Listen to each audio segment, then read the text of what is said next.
How do we exit this simulation? We have to first understand what we're inside of. Most people are already aware. Those of us who are aware,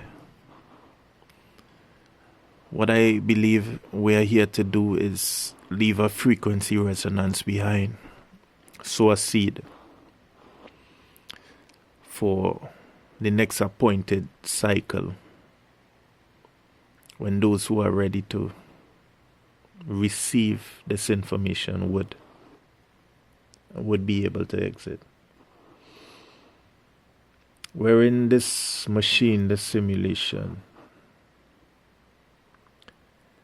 and what is keeping us here is our belief system, our attachment to this simulation. Everything here is coding and electrical signals, frequency. So what is keeping us here is our beliefs. We believe that we have to save this planet, save another person, do something special because we think we are special.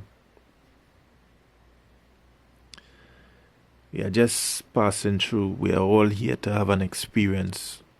The difference is some of us are awake and unaware that we are having an experience, while others aren't. They believe that they are the experience. So whether you hold on to 1/1/8 of this simulation or 1/1000, it doesn't matter. Once you form an attachment by your belief system and you hold on to this simulation, you're not going to exit.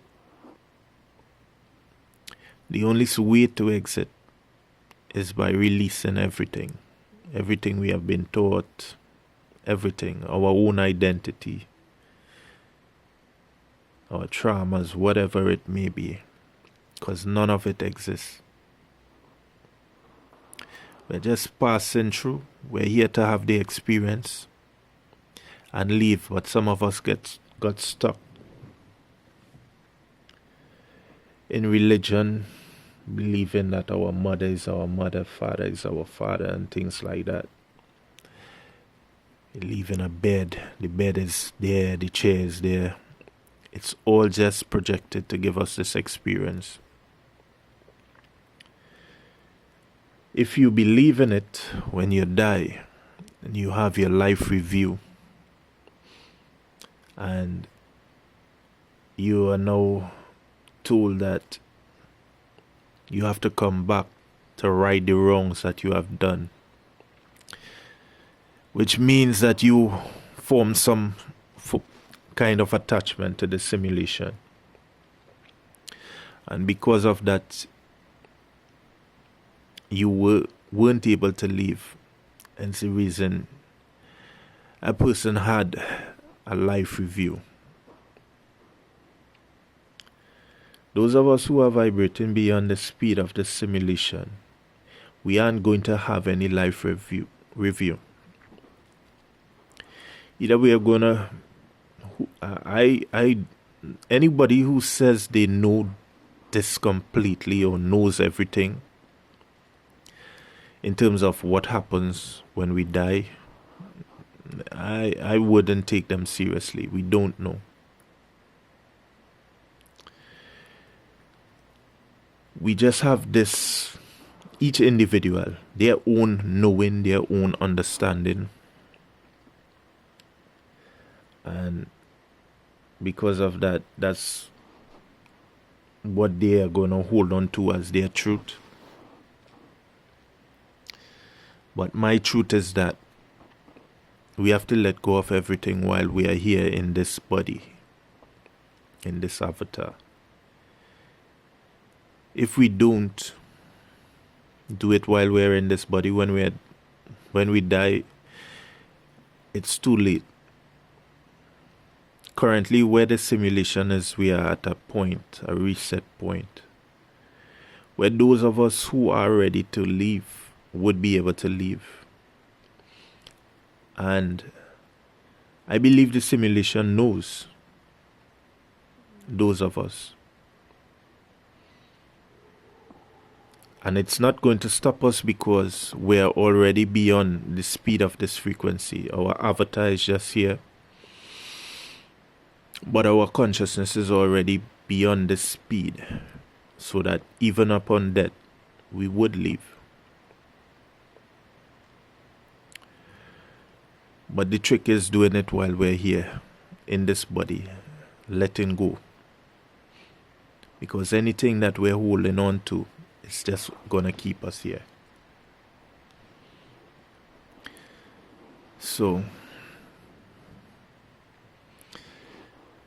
I think those of us who are awakened, we're just here to leave this frequency resonance behind.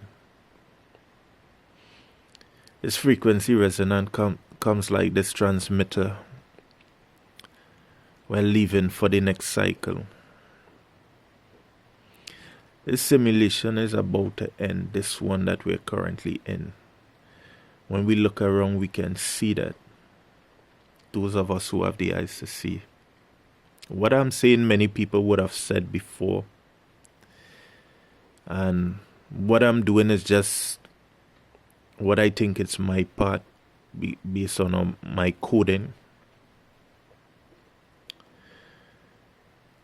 All of these tools that we're using, astrology, numerology, to help us decode and understand our blueprint in this simulation.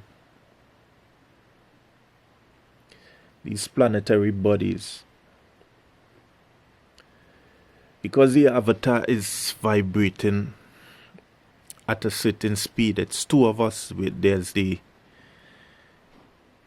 projection part that's inside of the simulation, this avatar, and then there's our consciousness. Our avatar belongs to the simulation, our consciousness doesn't. Or should I correct myself? The consciousness of those who are already vibrating beyond the speed of the simulation, their consciousness doesn't belong to the simulation because this simulation cannot hold them. They are already operating beyond a certain frequency and the simulation cannot contain that. So upon death, we're going to create this big bang where our consciousness is going to eject from this avatar and eject from this containment field. Those of us who can, and who have done the work, put in the work, and the work is not just one incarnation. It's many, many incarnations, shedding those layers, peeling those layers off, dropping it. So that when we reach a certain point, which we may consider those cycles, these yugas that we go through, when we reach that point, we'll be able to exit. It's like this giant clock that we're in, and at some point, it must release those of us who are ready. Only at that time, appointed time, not before. Those who are wanting to manifest this beautiful earth and this golden age, my take on that is it's just cycle. If you're creating a golden age, automatically there must be a duality, which would be an iron age, Kali Yuga, and that cycle basically. Anyone who is manifesting a better earth golden age, we're more or less saying that we want to go into that golden age, but not realizing that in so doing, we would have just manifested another cycle of Kali Yuga, Iron Age, without even understanding these concepts. We have to let go of everything, all our belief systems, everything. We have to purge it in order to leave this construct. So if we don't do it while we're in this avatar, we can just forget about it when we die. Just wanted to share my thoughts on this.